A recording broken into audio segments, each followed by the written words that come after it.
Hello everyone. अपने last infertility के topic पे अब आगे बात करते हैं मेल इनफर्टिलिटी के टेस्ट के बारे में। आजकल तो वैसे बच्चे बहुत अवेयर हो गए हैं। एक पहले का टाइम था जब कभी मेल इस टेस्ट के लिए तैयार नहीं होते थे और वो ये मानने को तैयार ही नहीं होते थे कि उनमें भी कोई प्रॉब्लम हो सकती है। पहले जब कभी शादी के बाद जब बच्चे नहीं होते थे तो हमेशा कहा जाता था कि इसकी दूसरी शादी कर दो, इस वाइफ से इसके बच्चे नहीं हो रहे हैं। लेकिन आजकल टाइम चेंज हो गया है। बच्चे थोड़ा समझदार हो गए हैं। बच्चे के साथ-साथ उनके पेरेंट्स भी समझदार हो गए हैं और जब कभी इस तरह के कपल आते हैं हम हॉस्पिटल में तो हम लोग दोनों के टेस्ट की सलाह देते हैं और बच्चे भी तैयार हो जाते हैं और उनके पेरेंट्स भी दोनों की जाँच के लिए तैयार हो जाते हैं। तो आज मैं आपको बताऊँगी मेल इनफर्टिलिटी के टेस्ट के बारे में। तो मेल में एक तो हम लोग जो मेन चीज़ है वो सीमेन टेस्ट कराते हैं, सीमेन एनालिसिस। इसमें हम लोग quantity and quality of sperm देख लेते हैं कि उनका नंबर कितना है और उसकी क्वालिटी कैसी है।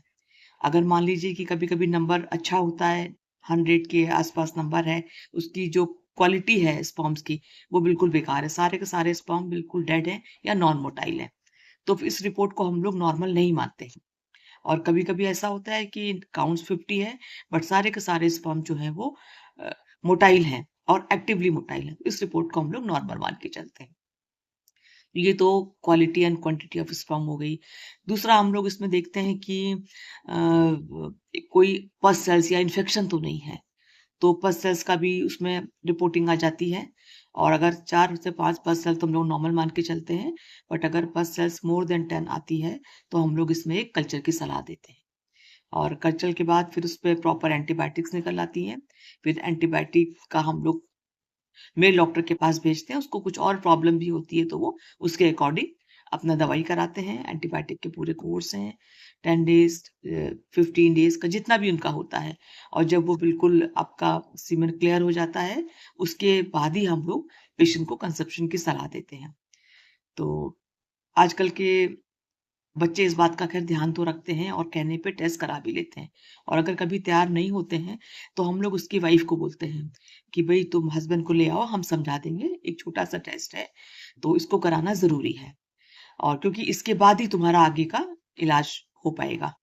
और इसमें हम लोग जो मेन चीज़ होती है, उसमें हम लोग एब्सटिनेंस के बारे में बोलते हैं कि कम से कम 5 दिन का एब्सटिनेंस यानी कि आपस का परहेज होना चाहिए और मैक्सिमम 7 डेज़ का। क्योंकि ये माना जाता है कि जो स्टोर्ड स्पर्म्स होते हैं, उसकी भी जो क्वालिटी होती है, वो अच्छी नहीं होती है। तो इसलिए हमेशा बोलते हैं कि जब भी आप ये टेस्ट कराइए, तो 5 से 7 दिन का एब्सटिनेंस आपस का परहेज ज़रूर रखिए। और इसी बारे में एक छोटा-सा एक्सपीरियंस शेयर करती हूँ आपसे। एक बार मैं ओपीडी में ऐसे ही बैठी थी। एक लेडी आई मेरे पास, बहुत देर से मेरा वेट कर रही थी कि मैं जब खाली हूँ तो अकेले में बात करूँ इनसे। जब ऑलमोस्ट सारे पेशेंट चले गए पौने 2 के आस-पास, वो आई और उसने मेरे से बोली, मैडम आपसे एक बात करनी है। मैंने पूछा बताइए क्या बात है? तो उसने अपने पास से एक सीमेन एनालिसिस की रिपोर्ट निकाली। तो बोली मैम ये मेरी बेटी की रिपोर्ट है, इसमें देख के बता दीजिए कि उसकी कोई दिक्कत तो नहीं है। तो पहले तो मुझे बहुत खराब भी लगा कि एक माँ अपने बेटे की रिपोर्ट लेकर के आ रही है कि जो काम उसकी वाइफ को करना चाहिए वो उसकी माँ कर रही है। ख़ैर मैंने देखी रिपोर्ट ऑलमोस्ट नॉर्मल थी, तो वो बताने लगी कि उसकी जो बहू है वो घर में झगड़ा करती है और वो हर बात हमारे बेटे को इस बात का ताना देती है कि तुम्हारे में खराबी है इसलिए बच्चा नहीं हो रहा है। तो मैंने सोचा कि मैं एक बार आपसे आके डिस्कस कर लूँ। तो मैंने कहा अभी इसकी रिपोर्ट तो हमें ठीक लग रही है लेकिन ये कि आप ये पुरानी भी है, इसको आप लेटेस्ट करा लीजिए, साथ में मुझे अपनी बहू की रिपोर्ट भी लाके दिखाइए।